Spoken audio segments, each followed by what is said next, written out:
All right, welcome back to another episode of the Extreme Lifestyle Living Podcast. Now, this is strictly an audio video, but I am excited to share we are officially back in the Airbnb that we first came in when we arrived to Tulum, and it just gets me fired up. This one is such a beautiful spot. Not that the other one wasn't beautiful. As you know, I've been kind of giving you guys a personal side tangent journey as to the Airbnbs we've been staying at, but we're traveling a lot, seeing a lot of different areas in Tulum, and we just decided to go back to our home base for when we first got here because it's absolutely beautiful. It really is, and I'm just looking around at the scenery. I'm just so happy to be here.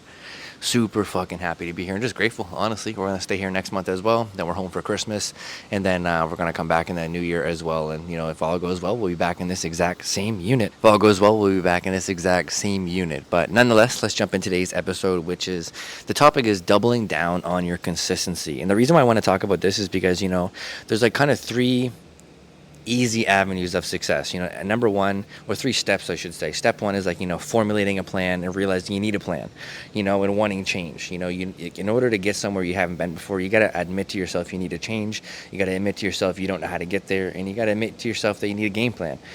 So number one, when you're trying to change your life, that very first initial step is embracing your insecurities, embracing your traumas, embracing who you are as a person, and really kind of trying to understand like who you are within that change in itself. And I think a big thing that we all kind of struggle with is, that's the hardest step, is accepting where we are right now is not where we want to be. Accepting who we are right now isn't who we need to become for the journey that we want to go towards. And, then eventually we lead into step two, which is, you formulate a game plan, you start showing up for your game plan, and you start trying to create the life you deserve. Let's say on three different avenues when you have a game plan. It's usually a physical game plan to feel better physically in the mirror, more confidence. Usually it's an interpersonal relationship with yourself, making sure you have more confidence and self-esteem to make sure that you can navigate your emotions, your anxieties and depressions a little bit better.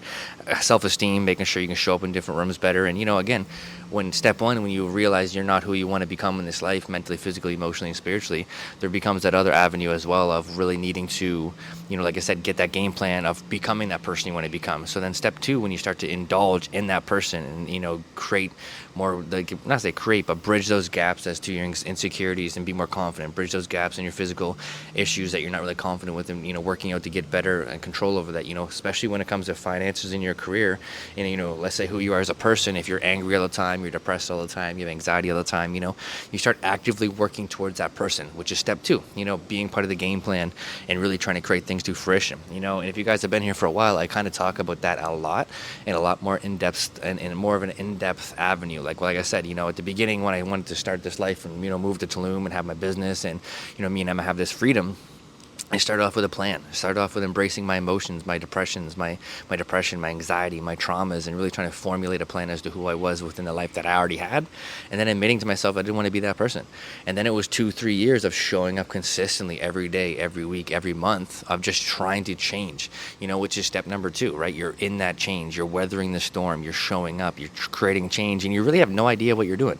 You don't know if anything's going to work out. Let's say from a simplicity sake, you're tracking your macros, you're showing up in the gym, but you have yet to see the success you want physically, emotionally. In that regard, you're doing a lot of these things with the hopes that you're going to become a better version of yourself. You're doing a lot of these things with the hopes that you're going to gain that physical version of yourself that you seek, that confident version of from a physical side in the mirror. Same with your anxiety, same with your depression. Let's say you're going through trauma, you're figuring out your mental health, you're things that you've been through and why you feel certain ways. It doesn't just change with a snap of a finger as soon as you figure out what it is. Especially with anxiety and self-esteem issues, you're not just confident overnight. So step two after you have the game plan is showing up and really trying to create that change.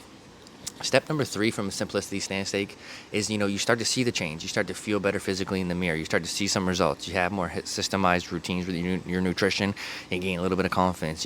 Let's say with your career or your education, you got more, let's say you progress further. You're not just year one in your program or year two in your program. You're halfway through it, weathering the storm. And same with your physical goals, right? You're at the halfway point, and then that's where you start to materialize things in your life. Like another simplicity sake, from a boundary perspective as a human, when you decide to go to the gym for the first time and, protect your energy and space in that regard, there comes to a point where you start to gain people around you that are doing the same thing as you, that respect you for what you're doing. And then there's also a part where you have to deny a lot of people because they don't respect what you're doing. They don't respect the hustle. And they just truthfully just don't care about it for themselves, which is a whole other conversation, which is okay. It doesn't mean you're less than or better than nonetheless. It just means you're outgrowing certain people, outgrowing old versions of yourself. So to kind of reiterate it, to kind of give you that bird's eye view before I get into the topic is, step one is like embracing who you want to become, realizing you're not who you want to become, and trying to get a game plan. Step two is actually showing up for that game plan, trying to create change and trying to create, all the levels of life that you want. And step three is like, then navigating your life with some of this change and trying to figure out like this new version of yourself. And then to be honest, you repeat those three processes because there's a quote, new levels bring on new devils. So as you get to new levels and new heights in your life, there's going to be parts of you that need to, again, go back that you're not happy with the version that you've became. You're a lot happier than you used to be, but there's still versions of yourself that you need to get rid of, especially from a boundary standpoint. Especially when you like get confidence, you're going to realize that deep-rooted insecurities that you have from a self-esteem issues, from confidence issues, and really like your boundaries as to how you protect yourself and protect the people around you, which leads me to the topic, which is doubling down on your consistency. Because a lot of you guys that listen to this podcast either work with me or have work with me. We have conversations online, and the biggest thing is like, a lot of you guys are where you prayed to be. A lot of you guys have progressed in the gym. A lot of you guys have progressed mentally, physically, emotionally, and spiritually. Where you are now is light years ahead of where you used to be. You have way less depression. You're a lot more abundant and a lot more fulfilled in life. You have way less anxiety because you're a lot more fulfilled with life and excited as to what's going on. You're in a way better physical shape. Yeah, you may not be where you want to be 100%, but you are so much closer to the end goal than you were at the starting point. And that's the biggest thing, where you almost get lost. It's like almost like, how do I continue this journey? And one of my I had a really good conversation with somebody that I know that, when I first met him, he was like doing well. He had his own business. He was in relatively good shape, but he wasn't happy with where he was at. He had a game plan. He was embracing his insecurities. He was showing up as himself, but he got lost in the translation of really weathering the storm of that change. And to give you a perspective, we all been through science class growing up in school, and they talk about like, the eye of the storm. The hurricane comes through. There's the eye of the storm where there's a lot of calm, a lot of peace. So, step one and step two is really weathering the first part of the storm. Your emotions are heightened, you're insecure, you're stressed out a little bit because you're trying to formulate this change. And then when you get the game plan, you start showing up for the game plan, you start seeing some change and start feeling better about yourself, you get into the eye of the storm. But then again, when you're in the eye of the storm, you're feeling really confident about your life, you're feeling good, but then there's still a little bit of an asterisk, if you will, of like, well, I still want this, I still want to be better in the gym this way, I still want to be better emotionally this way, I still want to be better financially this way, and I still want to have less anxiety or less depression and respect my boundaries this way. So then you go back to step one, formulate another game plan, and then it's like, how do I continue going forward? And the only way to go forward is to weather the other part of the storm and get through the rest of the hurricane and get to the other end of your goals. And that's just part of the journey, which is why I'm saying doubling down on your consistency is the only way to continue that momentum, to continue that growth and continue to shine as bright as you can. Because the harsh reality of changing your life, it's not hard. It's very simple. You embrace who you are, and admit that you're not who you want to become, or you're not who you want to become yet. You look in the mirror, you say, I'm not happy with how I look. You look at your friend group, you look at your boundaries, you admit your anxieties to yourself and your traumas, and how much weight of the world you're carrying, and then you formulate a game plan to show up. It's simple. The difficult part is staying consistent with it and embracing it and assuming that it's a transactional process, that when you get to the eye of the storm for the first time and feel a little bit of peace, feel a little bit of like fulfillment from your guys' work, that it's like, well, how do I, this is it. I thought I'd feel a lot better. And a prime example I share a lot is, for me and Emma, it was like, again, not the financial freedom, it was the freedom within our life, not having to listen to anyone else about like going to work, and like everyone knows what it's like. You wake up, you have anxiety, you have depression, you're struggling mentally, and you have to call work and almost use a sick day and almost be ridiculed for using a sick day because you mentally don't feel good. And how do you talk to somebody about that in a world where most people don't understand it?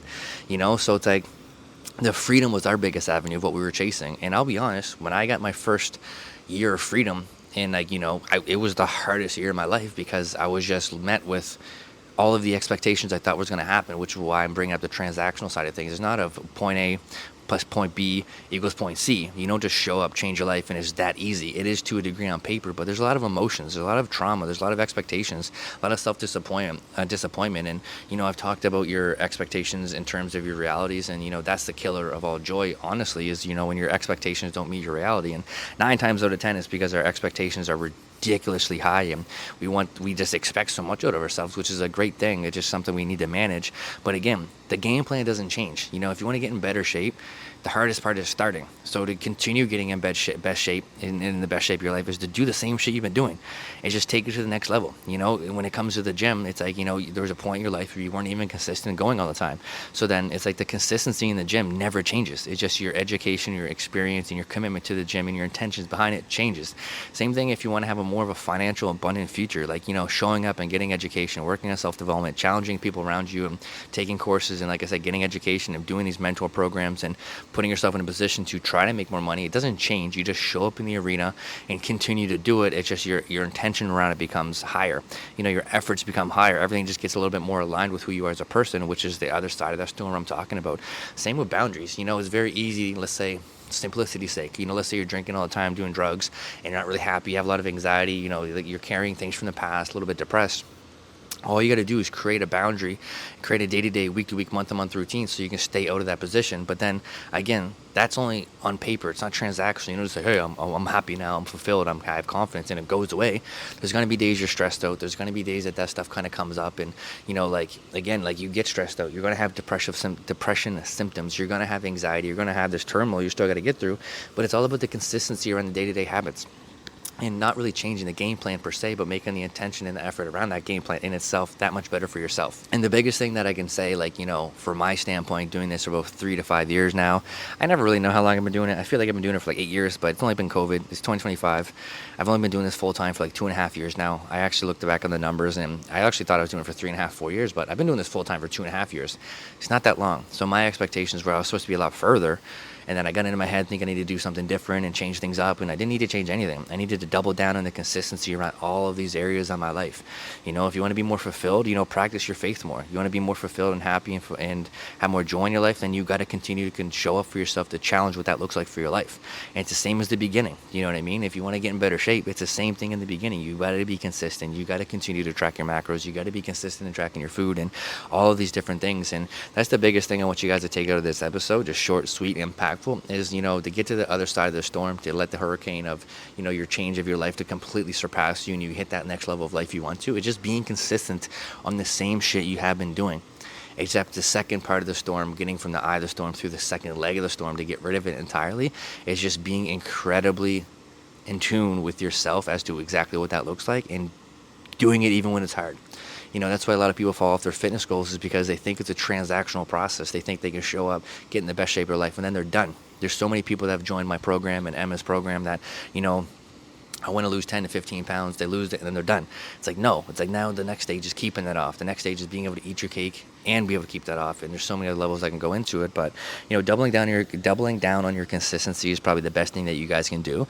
And it's simple, because again, if you guys have been doing this for a year, 2 years, 3 years, you don't have to fucking change a thing. You just got to do the same shit you've been doing every single motherfucking day. It's just you got to learn who you are more throughout that process and be more proud of that person. And that's pretty much it. So other than that, I hope you guys got some takeaways from this short and sweet episode. It's something that I've been kind of holding close to my vest lately, just being super consistent as to what I've been doing. And at the end of the day, if you've been doing this for a while, you don't have to fucking change anything. It's super, super simple. The difficult part is just realizing who you are throughout everything that you're fucking doing. So I appreciate you guys all. Thanks for tuning in as per usual, and keep showing up, leading from the motherfucking front and setting that goddamn fucking standard. Let's go.